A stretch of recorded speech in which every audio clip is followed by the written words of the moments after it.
Can you hear them, Mike? .ca or mcostello@mcginniscooper.com. Michael.costello@mcginniscooper.com. There it is, Michael.costello.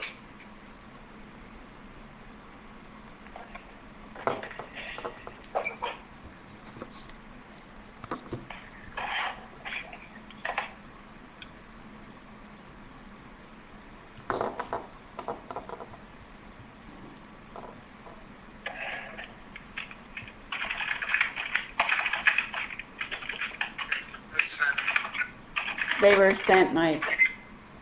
Okay. Oh, Thank you. Jeff's there. Okay.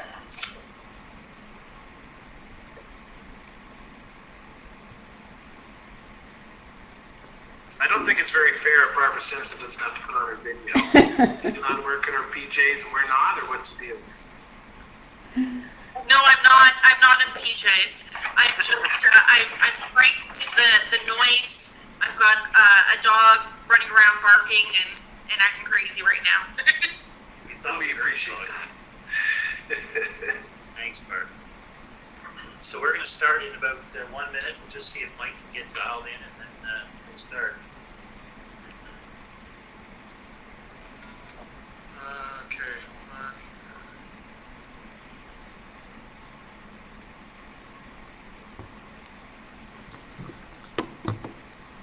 I just sent that again, Mike. I had your email. Enter your access code or meeting number. Okay, I haven't received an email yet, but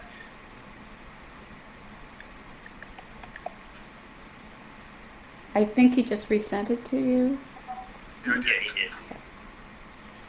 okay. These early WebEx calls wouldn't be right without a dog, Barbara, in the background, or somebody walking by in a house coat or something. So. Could make YouTube. Sure, there'll be lots of content for YouTube.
Okay, folks, I'm going to call the meeting to order, the Tuesday, April 14th, 2020 St. John Board of Police Commissioners meeting to order, and thank all of you for attending.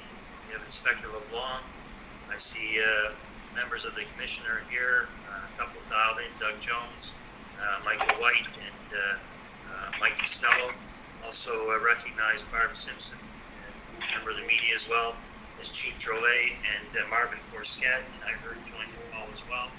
So in these unprecedented times, thank everybody for accommodating our WebEx monthly police commission meeting, and hopefully we'll be able to be face-to-face at our May meeting, but you don't know at this stage. In any event, I don't think any of us could predict that we'd be in this position last month, which was the Chief's first meeting at the St. John Board of Police Commissioners. So if you brought this with you, Chief, you can take it back to British Columbia. But in any event, one thing I will say is from my experience in dealing with Chief Drolet over the last 3 or 4 weeks that this situation has been before us, it's clear that his experience in dealing with crisis management from his career with the RCMP has certainly come into come in handy and been to our advantage here in St. John in helping deal with the situation from the St. John Police Force. What I would do at this point is just turn it over to the Chief, if I could, Chief, to give us an overview of some of the steps without getting into operational matters too deep. Just an overview of what the force is going to deal with and steps you had to take from both the municipal force and also the role acting under the emergency order from the provincial point. Thank you, Mr. Chair. I'm just going to start at the beginning, about 3 months ago. Hopefully we'll now get into 3 months. But 3 weeks ago to a month, we saw what was coming. It was developing over started in BC, I think, or China, and then the States, and then, Ontario, and then in here at St. John when I got here. We came back, I think it's March 14, we struck a committee, a business continuity team, started looking at how we're going to deal with that as the event unfolds. So we were lucky. We brought everybody around the table. The association was inside at the table as well.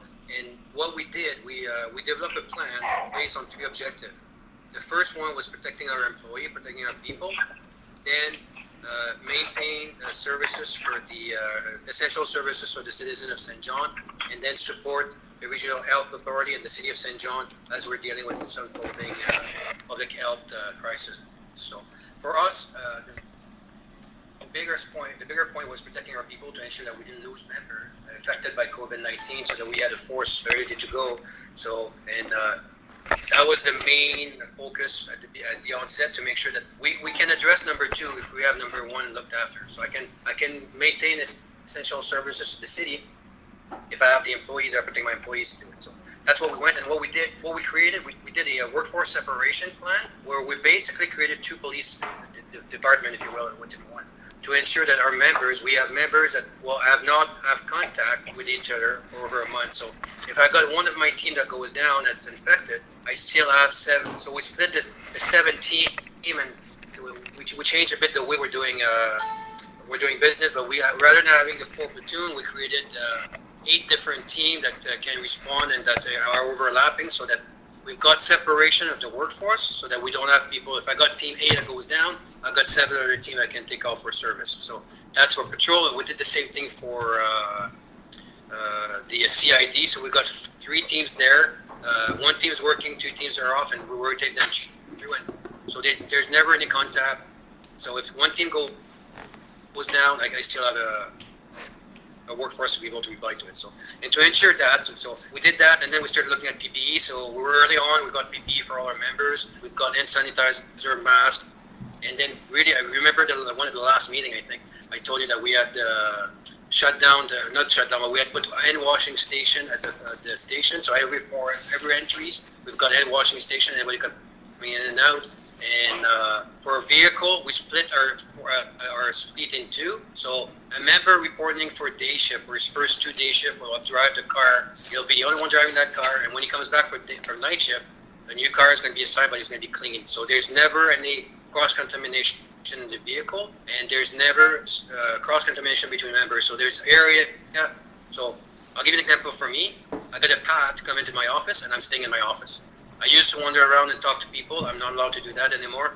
I'm staying in my office because I don't want to interact with people and then spread the virus. So we have some of those stringent rules been followed, and we screen everybody coming into the office. It's funny because I think over the weekend we got a new directive from WorkSafe NB in regards to screening people. We've been screening prisoners, visitors, contractor at the police headquarters for the past 2 to 3 weeks. So we have robust process in place to ensure that doesn't happen, and that whole plan was designed again by the team, the business continuity team, including the association, everybody working together to achieve our goal number 1 and then our goal number 2. So we've been lucky that we didn't have any of our members affected. We had a few that was suspected. We were able to test them quickly, and we also have a plan in place that should one of our members get exposed to COVID-19, we've got a plan that they're going to stay. We're going to isolate them here so that they don't take it to their office. To their family. It stays at work, and they don't go anywhere until we're clear as to what they got. So that's part of the plan. The other thing that we've done too is that call for service. Every call for service is going to be answered, but some calls where they used to have a police officer going, now they'll have a police officer here, that we created the alternate response unit. Police officer will be calling them instead of going there. So again, the goal is to minimize the contact with the public so that we don't infect them or they don't infect us. And also it's, so if a call, for instance, my bicycle got stolen and we got no evidence to go and gather, we're not going to send a police officer there. The investigation is going to be conducted. The information is going to be gathered through the phone. So we got a team of people that does that, and they have taken some of the load away from our front line. But again, the key is that the public's still getting the same response. So that's what we are, and we monitor our plan. We meet every day as a team. What's coming next? So I'll give you an example. Right now, I've got Inspector LeBlanc looking after the flood. So okay, there's a flood this year. How are we going to address that with the current crisis? So she's been looking at that. She's got a plan for that. And we try to be visionary. So I challenged the team. I said, we're going to be not looking at this week. Let's look at the month ahead. Let's try to always be looking ahead. So right now we're working on a recovery plan. How do we get out of that battle of it into a new tempo? Or how do we go back to normal? Just like the economy won't be done in one shot. Okay, tomorrow we're back to normal. So we have a plan to do that as well. So this is what, again, taking our people, responding to anything that we have to do, and making sure that we stay visionary and stay looking ahead. That's been basically the driving force. And I got to tell you, I'm proud of my team. I'm proud of everybody has been working together on the table.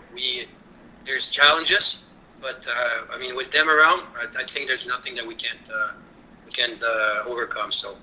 Thank you, Chief. Now, the province has also implemented some procedures that you're involved with that. Just explain that for a few minutes. Good. So the Emergency Act in New Brunswick required that once an emergency is declared, I think it's section 25(2), but don't quote me on that. I can get it to you. Maybe it's in the book behind you there, one of the books behind you there, the law books. But it states that the commanding officer of the division, J Division, New Brunswick, becomes the ultimate provincial police chief. So, and with that, what the Assistant Commissioner Tremblay decided to do this year is that he split the province in two. So Chief Brown from Fredericton is looking after the western area of the province, the municipal police force. He looks after them, and I look after the eastern province. I got 4 police forces I'm looking after. At this time, when we say looking after, it's more communication and coordination rather than having different stream of communication. It goes to 3 of us, and then we distribute it to them, and vice versa. There's stuff coming back, as question coming back, rather than having 9 different police force reaching into the POC. We've got 1 line of communication. So that way we ensure efficiency and the timeliness of messaging, and we also ensure accuracy of messaging. So at this time, and if there's ever a time where one of the police force in our area cannot sustain their operation because of COVID-19. At this time, it hasn't happened. Everybody's still in a sustainable position. Then we'll work together to be able to answer those calls for service. So far, it's been working great, and great cooperation between the RCP and now the municipal police force in the province serving the New Brunswicker. Perfect. Anybody have any questions of the chief before we move into the agenda? I do, Mr. Chair. But go ahead. Go ahead, Your Worship. Okay, sorry. Thank you for the overview, Chief. I just was, when you were giving us some details, I just was curious, have there been any changes to your policing model that came out through your response to COVID-19 that have been a positive improvement or surprise, something that that you've been pleased with, that you could see post COVID-19? Been an example? Well, one of the, and I mean, again, I'm fairly new here. So I was talking to, I think it was a fire chief. I said, you had 40 years to prepare for it. I had 40 hours when I came to New Brunswick, to St. John. So, but the one thing that I really like, I'm going to be talking with the association and with our membership to come up with, is that alternate response unit where we don't send police officer when they need to be. We concentrate our effort where we have to have a police officer either because we need to be there because people are in conflicts, or we need to gather evidence. So that's one thing that we're going to explore more about it. That's one thing that I wish that we can, post COVID-19, we'll be looking at that with the membership and with the association. giving them involved and see how we can capitalize on that. Okay, thank you, sir. Doug? Chief, just a question. I'm just wondering how the types of calls have shifted. Like, I'm assuming that you're getting more of one type of call and less of others. Is there any generalities that you could share there? So in general, we've got 15% decrease in call for service since the beginning of this event, and we got a few calls that we don't like break and enter to houses is down because people are at home, so it's harder to do that. But we got an increase in like I call them disturbance call, where it could be neighbor dispute, it could be people calling us because somebody is not is upset because they have to wait at a restaurant, or not a restaurant, sorry, they're closed, at a store, or domestic dispute where we just go and it's people verbal arguments. There's a slight increase in that, but in general we got 15% less call for service, and a slight increase in the Mental Health Act, and there's 3 calls for service person to eject. So especially at the beginning of the month with the order and people not being ejected, or not the renter not being ejected, we had to intervene in a few those disputes. But that's since stabilized, and then again the dispute. So these are the 3 calls for service that we have a slight increase. Everything else is Chief, lower. Chief, could I ask you to comment on? We've seen some reports in the media about police in other areas of the province issuing tickets and things of that for people that were not following the emergency order regarding social distancing and things of that nature. Have you had any issues with that? Our members have been in. So those calls for service are going to members, and what we've been favoring right now is the education and persuasion. We tell them what the rules are, and then I got to tell you, we had great cooperation because people, once we meet with them once, they understand that we haven't had repeat call for service to one location that we have to go to. So it's that's what's been our approach: education, persuasion, and generally when people realize, yeah, okay, we'll get it. And again, it's hard because it's 6 foot somebody driving by might be looking at 4 foot, and the time the members show up, they're at 6 foot. So we try to educate people, and we've been successful. I know I took picture on my way to work and coming out from work, or like even this weekend. I was surprised. The street were empty, so people have been listening, which is great. Anybody have any other questions before we move to the agenda? Okay. I'm hearing none and seeing none. What I'll do then is we'll move to the first item on the agenda, which is the approval. It's item number 2.01, the approval of the March 10th, 2020 open session minutes. Could I get a motion to approve those? Thank you, Jeff. Seconder? Doug? Doug seconded. Thank you. On the motion, all those in favor, aye. Contrary minded, nay. Motion carried. Item number 3 is the adoption of the agenda. I'll need a motion to adopt the open session agenda for today's meeting. Moved by Doug, seconded by Gary. On the motion, all those in favor, aye. Contrary minded, nay. Motion carried. Declarations of conflict of interest, if there is any, would you please so disclose them now? Not hearing any, we'll move to the next item on the agenda, which is the consent agenda. And there is no items on the consent agenda, I'm told. And so we'll move to item number 6. There's no delegations either under the extreme circumstances or that we're under with COVID-19. So the next item on the agenda is the committee reports, items, 8.01. And on the wrong one, 8.01 to 8.05. It's items of general correspondence, and I'm going to need a motion for each one separately. So let me just get to that on my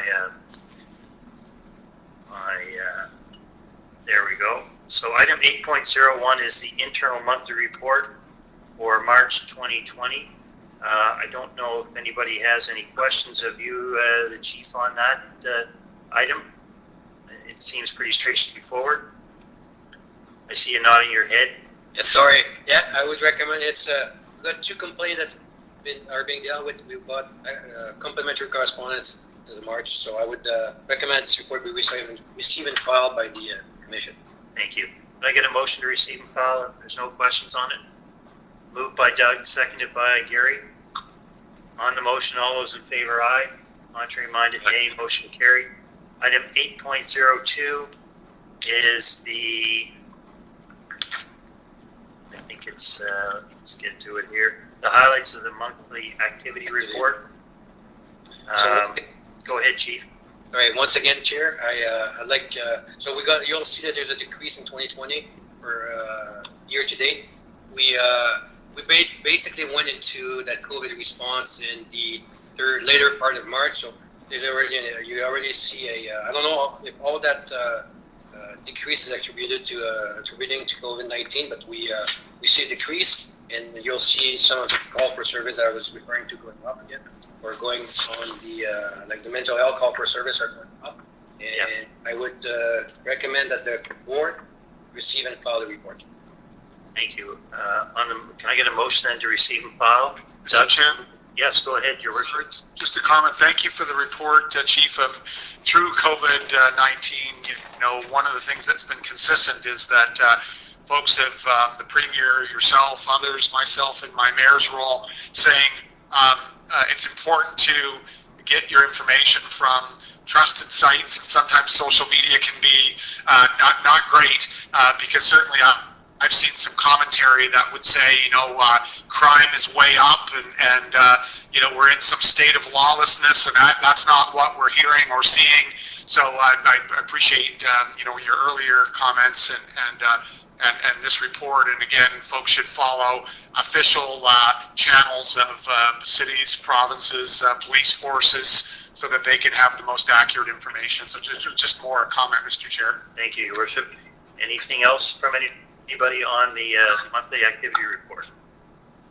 I think there's been a mover and a seconder. I think Doug moved it, and I think Gary seconded it. He is now on the motion. Then, if there's no further questions, all those in favor, aye. Contrary-minded, nay. Motion carried.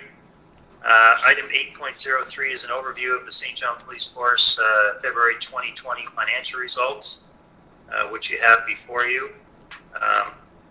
And if anybody has any questions, now's the time. No, but a suggestion. Go ahead, Mike. You can actually raise your hand in WebEx. So when you look on the right-hand side in your menu, there's a little button at the bottom that says raise hand. So you could record it that way if you wanted, rather than, That's great. trying to see who did it on video. Hopefully we'll never have to do this again. But these are good pointers. So on the item number 8.0, I think it was 3. Is there any questions of the chief on the 2020 financial, or Marvin, who's on the line? Mr. Chair, Yep. just one question on the second page revenue line. The ENB agreement resells. Is that a timing issue? Actual versus budget? Actual revenue 0 versus budget? Or is there some? Marvin, are you on the line? Yes, I am. Can you hear me? Yep, we can hear you. Yes. I could barely hear the question. I'm sorry. Was that Jeff? Yeah, that's okay, Marvin. So just on the second page of the report on revenues, there's budgeted $55,000 Province of Brunswick agreement resells, but there's nothing reported for actual. I'm just wondering if that's a timing issue, if there's something. Yes, you're correct. What we do for our billing for lodging and secondments, we fill them every quarter. So that would go out in March and every 3 months afterwards. So you're correct. In March, we'll see that actual revenue come in. Great. Thank you. Okay, so the recommendation from the chief is a report be received and filed, assuming there's no other questions. Go ahead. Sorry, Mr. Chair. I guess just in light of, and maybe it's out of order because I think we've got another. Anyway, my question is, in light of everything going on with COVID-19, we've seen at the city some reports of $1 million to $1.4 million in exposure per month. I'm just curious at this stage, either to the chief or to Marvin, are we seeing any exposure related to our COVID-19 response, be it in overtime, or is there any risk to budget at this stage, Chief? Margaret, I'll defer to you because we had that discussion. Yes, okay, thank you.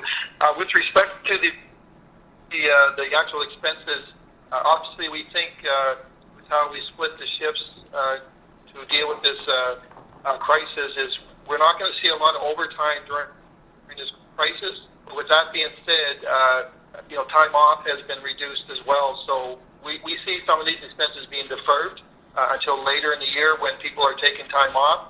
And to be quite frank, we're not sure when that's going to be triggered with respect to our overtime. But to answer your question, Your Worship, currently right now for the month of March and probably April, we'll see a reduction in our overtime.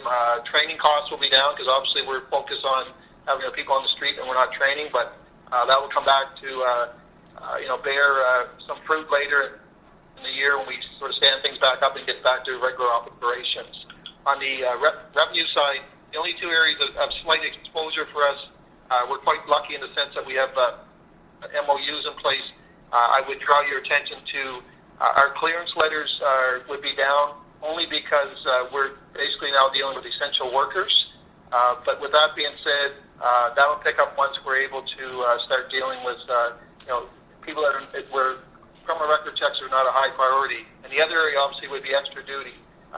We're not doing extra duty, obviously for all the right reasons because there's nothing going on, but that will pick up later after this, we get into the recovery stage. Okay, thank you. Thank you, Marvin. Anything further? Did I see anybody with their, okay. So I don't think there's anything further than that. Could I get a motion then to receive and file the 2020 financial? Gary moved it, seconded Jeff.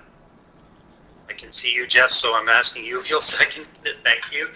On the motion, all those in favor, aye. Contrary minded, nay. Motion carried. The next item is item 8.04, which is the PSCC financial results for February 2020. And you have that before you. Does anybody have any questions on that report?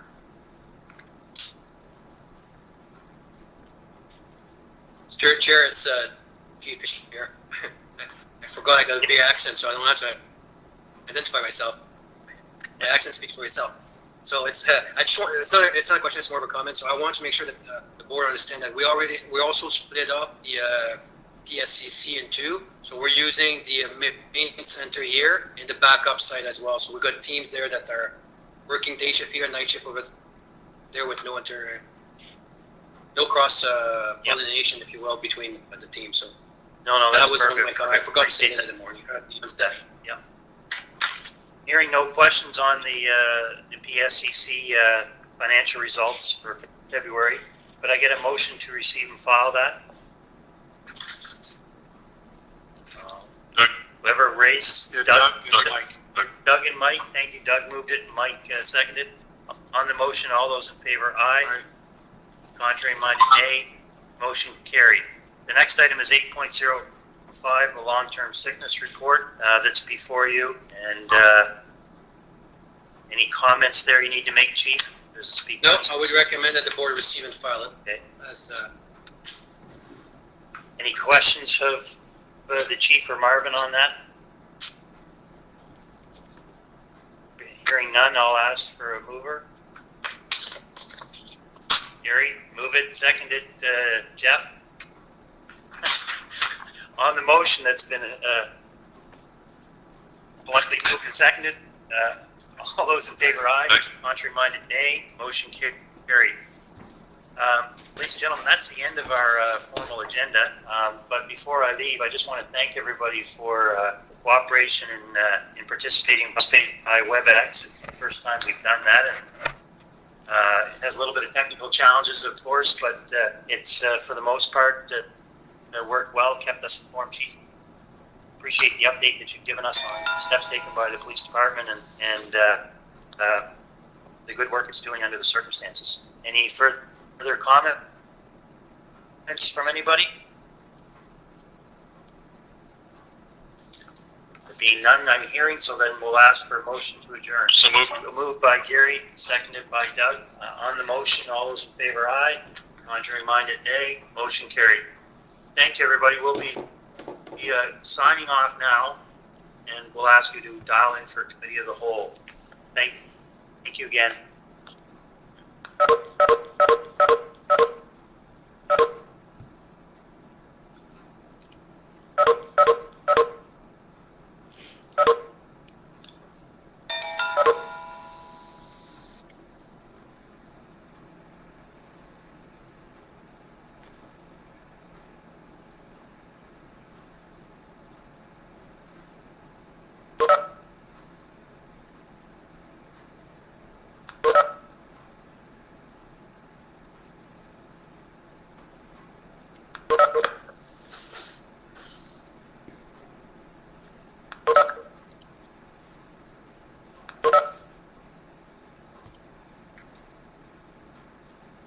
We're getting pretty proficient at this now. I'm telling you.